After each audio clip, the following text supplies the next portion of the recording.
Olá, boa noite. Veja no Brasil TV desta quarta-feira, dia 2 de março, a mobilização aqui no Brasil de famílias e amigos para ajudar parentes que permanecem na Ucrânia. A transmissão de Covid diminui no Rio e a Prefeitura pode acabar com a obrigação do uso de máscara a partir de segunda-feira. Força-tarefa no Distrito Federal interdita mais de 40 estabelecimentos de multa, 88 por festas clandestinas de carnaval. E ainda as celebrações da quarta-feira de cinzas que marcam o início da quaresma. É agora no Brasil TV.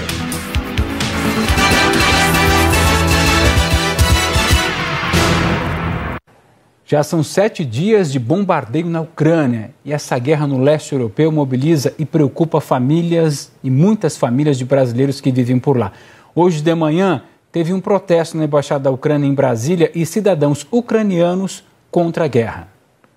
O ato foi em frente à Embaixada da Ucrânia. Os manifestantes pediram o fim da guerra e que as tropas russas deixem a Ucrânia. Eles carregavam bandeiras e cartazes.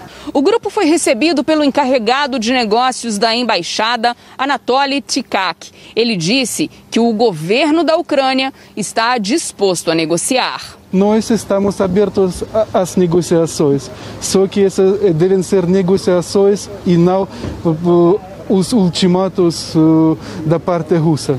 O encarregado voltou a criticar a declaração do presidente Jair Bolsonaro, que afirmou que o Brasil tem posição neutra na guerra. Os manifestantes pediram para que Bolsonaro interceda em favor da Ucrânia. Eu, como ucraniano, sou grato a qualquer tipo de apoio, né, que outros países estão fornecendo para o nosso país. E realmente eu acho que dá para fazer mais ainda. Mas acho que todo mundo já percebeu, né, que se continuar apoio para a Ucrânia vai resistir e isso um dia a Rússia vai ter que parar. 3 brasileiros que estavam abrigados em um hotel no centro de Kiev, capital da Ucrânia, à espera de resgate, deixaram o local de carro ontem com destino a uma cidade próxima à fronteira com a Polônia. Eles foram resgatados por representantes da Embaixada Brasileira. Olá, Marcelo. 3 brasileiros que estavam abrigados em um hotel no centro de Kiev, à espera de resgate, chegaram hoje em Lviv. Eles foram resgatados ontem de carro por representantes da Embaixada Brasileira, junto com um amigo que estava em outro bairro de Kiev. A viagem durou cerca de 18 horas, mais do que o dobro num período sem guerra. Entre os 3, há um mineiro da cidade de Coqueiral, no sul de Minas. Davi Abugarbil é engenheiro eletricista e trabalhava na Ucrânia. Com ele estão os jogadores de futsal Jonathan Bruno Santiago, de 30 anos, de Santa Catarina, e Matheus Ramires, do Rio Grande do Sul. Eles esperam agora embarcar amanhã em um trem para a Polônia. Eles estão aguardando outros brasileiros chegarem para partir em grupo. Eu volto com você, Marcelo. Pois é, felizmente dezenas de brasileiros já conseguiram deixar a Ucrânia, mas alguns ainda estão pelo caminho e outros decidiram até ficar. Quem conta pra gente isso agora é a Carol Ianelli, de São Paulo. Faz 5 dias que o Davi tenta sair da Ucrânia. Ele estava com um grupo de 40 brasileiros que se abrigaram num hotel em Kiev. O grupo partiu às pressas e o Davi e mais 2 brasileiros ficaram para trás. Na segunda, eles tentaram fugir da capital ucraniana de trem, mas foi impossível por causa da superlotação. Ontem, finalmente, conseguiram pegar um carro em direção a Lviv, perto da Polônia. Kiev, querendo ou não tem condições mais de ficar lá, tá muito caos lá, é bomba, é bombardeio toda hora, é tiros, então impossível ficar lá. Hoje a gente não conseguiu trem para ir embora para a Polônia, né? Porque daqui de Lviv a gente consegue trens para a Polônia, para a Romênia, diretamente, entendeu? Ontem pela manhã, parte do grupo de 40 brasileiros que estavam no hotel, entre eles muitos jogadores do Shakhtar e do Dinamo, desembarcou em São Paulo. E mais 2 brasileiros que estavam em Kiev conseguiram finalmente voltar para casa ontem à tarde. O preparador físico Renato Silva e o jogador Vinícius Tobias do Shakhtar. Mais uma vez, o reencontro com a família foi marcado por emoção e alívio.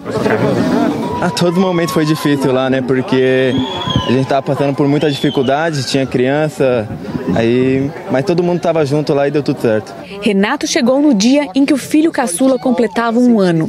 É uma data muito especial, 1 ano, aniversário do meu filho, então é comemorar muito. A tensão era muito grande, nós tínhamos que passar tranquilidade para os nossos familiares, para os nossos entes queridos, amigos, mas nós tínhamos também que passar segurança para o Vinícius Tobias e para a esposa dele, Ingrid. São 2 crianças e lá, teoricamente, a gente fez a função de pai. Davi e os amigos esperam repetir essas cenas emocionantes em breve. Já Paula não tem planos de sair da Ucrânia, pelo menos por enquanto. Ela é de Jundiaí e mora em Odessa, às margens do Mar Negro.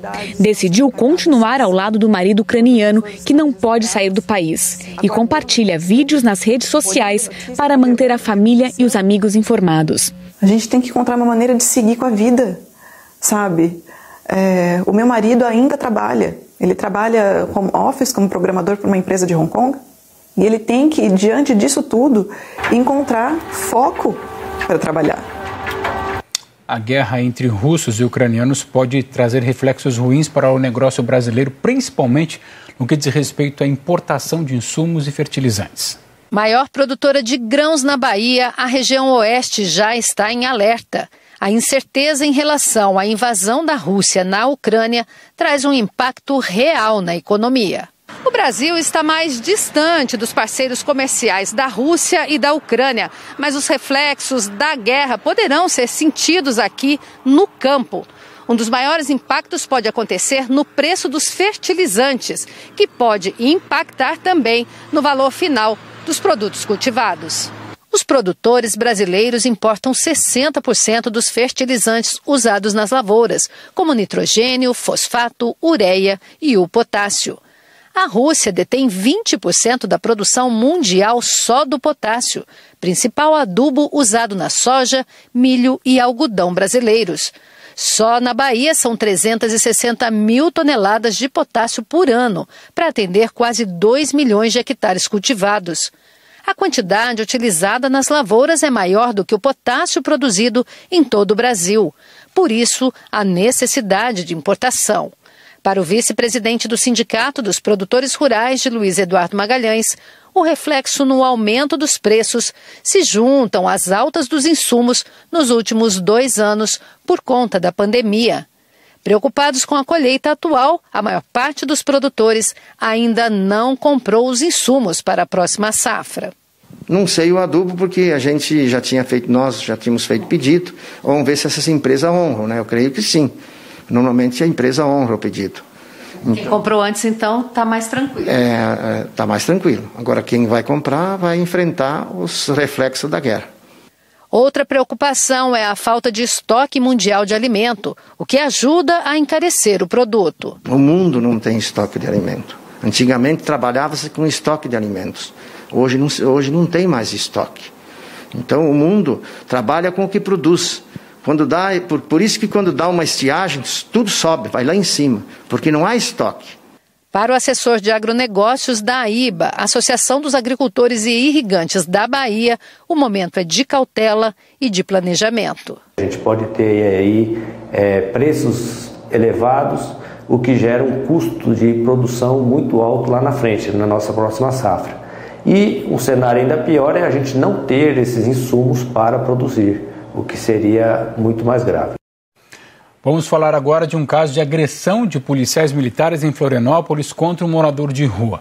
O vídeo viralizou e a polícia anunciou que vai apurar a conduta dos agentes. O Juan Todesquete tem os detalhes dessa história. As imagens foram gravadas por moradores que passavam pelo local, que fica no bairro Estreito, aqui em Florianópolis. No vídeo é possível ver 2 policiais militares, um homem e uma mulher. O homem segura o morador de rua, que é negro, pelo pescoço e logo em seguida dá um chute na perna do morador de rua, que sequer reage. A policial militar apenas observa a situação. Na narração do vídeo, uma das pessoas descreve que o policial estaria estrangulando o morador de rua e uma mulher retrata a situação como um absurdo. Nós entramos em contato com a Polícia Militar de Santa Catarina, que informou que vai instaurar um procedimento para averiguar a abordagem e que se tratava da abordagem a uma pessoa em atitude suspeita. Ainda a Polícia Militar não informou que atitude suspeita era essa que o morador de rua estava praticando naquele momento. Voltamos ao estúdio. Ainda em Santa Catarina, a polícia prendeu um homem que aparece em um outro vídeo. Neste vídeo ele está arrastando um cachorro. O animal morreu. Vamos ver na reportagem do Felipe Salles. Olá, Marcelo. Este homem foi preso em flagrante e levado ao presídio de Indaial ainda na noite de ontem. O caso foi registrado por câmeras de segurança instaladas na região central da cidade. Nas imagens é possível ver o carro andando em alta velocidade e o cãozinho, preso a uma corda, sendo arrastado. Em minutos, a central de emergências da Polícia Militar recebeu 30 ligações de pessoas que presenciaram a cena e que queriam denunciá-la. A PM chegou a este homem com a ajuda dessas denúncias. Ele foi encontrado junto ao veículo e o cachorro embaixo do carro, já sem vida.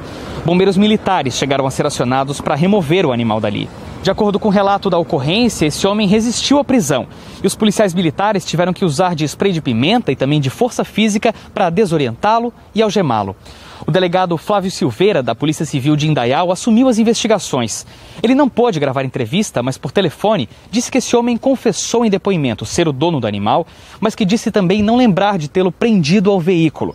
Ele pode responder por maus tratos contra animais e também por crime ambiental, já que dentro do carro estavam 2 pássaros nativos brasileiros, mas sem as devidas autorizações.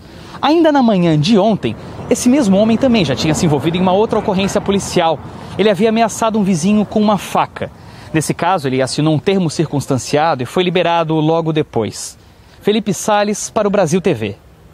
2 homens morreram e o outro ficou ferido durante uma troca de tiros em um baile funk em Belo Horizonte. No momento da confusão, cerca de 400 pessoas estavam na festa. O baile funk ocorria nesta rua, perto de uma escadaria. De acordo com os militares, 2 homens chegaram em uma moto e começaram a atirar contra um participante da festa. Outras pessoas que estavam no local também atiraram. O carro de um dos envolvidos foi atingido. Cápsulas ficaram espalhadas. A confusão terminou na rua de cima. Segundo a polícia, o tiroteio tem relação com tráfico. Os 2 homens que morreram pertenciam a gangues rivais. Eles disputavam pontos de venda de drogas aqui na região. Rones Pinheiro, de 32 anos, alvo dos suspeitos que chegaram na moto, levou vários tiros. Ele foi socorrido e morreu neste hospital na região noroeste. Os 2 homens que começaram a atirar na festa também foram baleados. Fernando Sobrinho, de 29 anos, não resistiu, morreu antes da chegada do socorro. Vitor Oliveira, de 22, foi levado para esse pronto atendimento de Contagem. Os policiais não encontraram as armas usadas no tiroteio. Segundo os investigadores, os envolvidos têm várias passagens pela polícia. Bombeiros entraram hoje no 15º dia de buscas por vítimas na tragédia de Petrópolis, na região serrana do Rio de Janeiro. O André Coelho acompanha os trabalhos. Olá, Marcelo. Olá, amigos do Brasil TV. As buscas que haviam sido encerradas aqui no Morro da Oficina acabaram precisando ser retomadas hoje. Isso porque uma vítima que havia sido identificada como localizada, na verdade, continua desaparecida. É o caso do Lucas Rufino da Silva, de 20 anos de idade. Segundo os bombeiros, o exame de DNA dele deu negativo, o que levou os bombeiros a concluir que ele ainda está soterrado por aqui. Então, na tarde dessa quarta-feira, a cidade de Petrópolis ainda tinha 5 desaparecidos. Além do Lucas no Morro da Oficina, o Wallace Reis, de 22 anos, continua soterrado na Chácara Flora. A mãe dele, Gisele, foi encontrada ontem. E os bombeiros ainda buscam outras 3 pessoas que teriam sido arrastadas pela enxurrada. Os bombeiros fazem varreduras nos rios da cidade. Uma dessas pessoas é o Pedro, de 8 anos de idade. O menino estava em um ônibus que afundou no rio Quitandinha em uma cena dramática que chocou o país. A mãe dele conseguiu se salvar, mas o garoto foi levado pela correnteza. Durante toda a quarta-feira, fez tempo bom aqui em Petrópolis, o que ajudou nas buscas dos bombeiros. Volto com você, Marcelo. A Prefeitura do Rio avalia acabar com a obrigação do uso de máscaras na semana que vem. Isso por causa da queda na transmissão do coronavírus. A decisão ainda depende da reunião do Comitê Científico. Há 2 anos, o nosso rosto ganhou um novo acessório, uma novidade necessária que hoje faz parte da nossa rotina. O tempo todo. Só tiro mesmo quando eu estou em casa, eu tenho um monte de máscara na bolsa. Então a cada 2 horas eu sempre estou trocando de máscara. Até para dormir eu estava usando máscara, faz parte da minha vida. Porque primeiro que eu sou asmático, né? Sou asmático, então eu preciso muito dessa máscara me acompanhando sempre. E tem gente que nem consegue trabalhar sem máscara. Tem que entrar nos lugares, né, para entregar e tal. Se eu não tiver com ela, eu não consigo trabalhar. Virou uma coisa, virou uma parte do teu corpo. Não tem ninguém perto de mim, eu estou sem máscara. Estou no ar livre, prefiro tirar, porque Incomoda muito, muito mesmo. Para alguns foi mais fácil, para outros mais difícil. Mas todos nós tivemos que aprender a usar essa proteção no rosto. Aqui no Rio de Janeiro, o uso em ambientes abertos já está liberado. E a máscara em ambientes fechados pode estar com os dias contados. O comitê científico que assessora a Prefeitura do Rio vai se reunir na próxima segunda-feira. Os especialistas vão decidir se a máscara deixa de ser obrigatória. No estado do Rio, os indicadores de Covid estão em queda. A média móvel de mortes é de 62 mortes por dia nos últimos 7 dias. Uma queda de 20% em relação à média de 2 semanas atrás. A média de casos também caiu. 4.225 casos por dia nos últimos 7 dias. Uma redução de 47% em relação a 2 semanas atrás. Aqui na capital, hoje, 53 pessoas estão internadas com Covid. A maioria não tomou todas as doses da vacina. Mesmo com a cidade cheia, o número de casos e internações não subiu. A taxa de positividade da capital está em 3,9%. A exigência do passaporte da vacina também pode cair quando a capital atingir a marca de 70% dos adultos com a dose de reforço. Até agora, 53% tomaram a terceira dose. Ao longo do feriadão de carnaval, teve muitos flagrantes de desrespeito às regras sanitárias no Distrito Federal. Ontem teve mais fiscalização da Força Tarefa em eventos e bares. O balanço do governo ainda é parcial, mas já soma 40 estabelecimentos interditados. As equipes do IBRAM ficaram de ouvidos atentos para o barulho vindo dos bares durante o carnaval. Ontem, para medir o volume do som no comércio da 206 Norte, eles usaram esse aparelho aí, o decibelímetro. 8 estabelecimentos foram advertidos por causa do barulho. Além da lei do silêncio, a força-tarefa montada pelo GDF também fiscalizou as restrições para as festividades de carnaval, decretadas em janeiro. Foram proibidos shows, bailes e desfiles de carnaval em espaços abertos ou fechados. O decreto também impede a cobrança de ingresso em eventos, além das pistas de dança. Mas, na prática, o feriado registrou um festival de irregularidades. Veja só essa festa interrompida na madrugada de terça no setor de Clubes Norte. Já que a cobrança de ingresso está proibida, o evento cobrou R$20 de couvert na bilheteria. A festa com DJs começou às 11 da noite. Foi interrompida quase às 2 da manhã.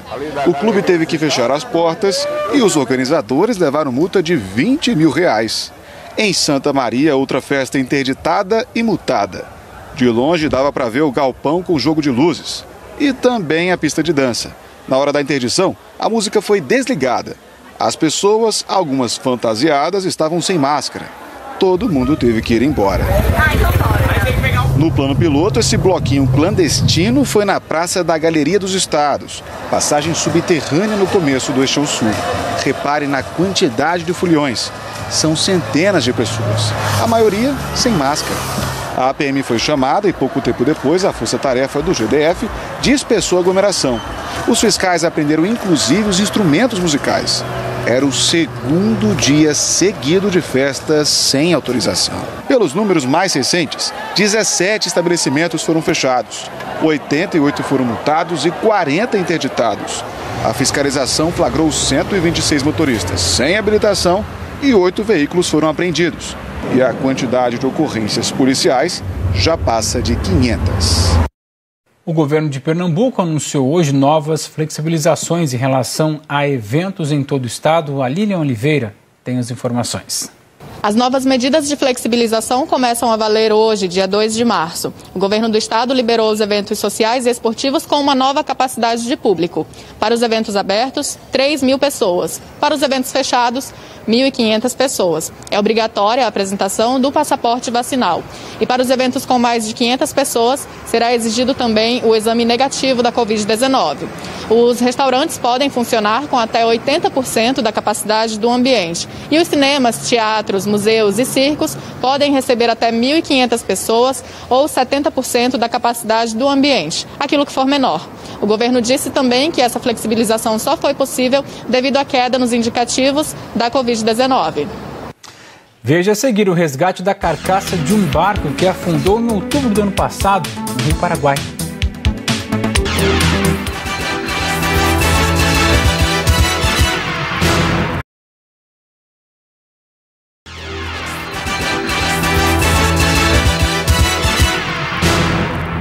Brasil TV de volta, hoje é quarta-feira de cinzas, data que marca o início da quaresma, preparação para a Semana Santa para os católicos. E também é dia do lançamento da campanha da Fraternidade de 2022 pela Conferência Nacional dos Bispos do Brasil. O André Junqueira quem tem as informações.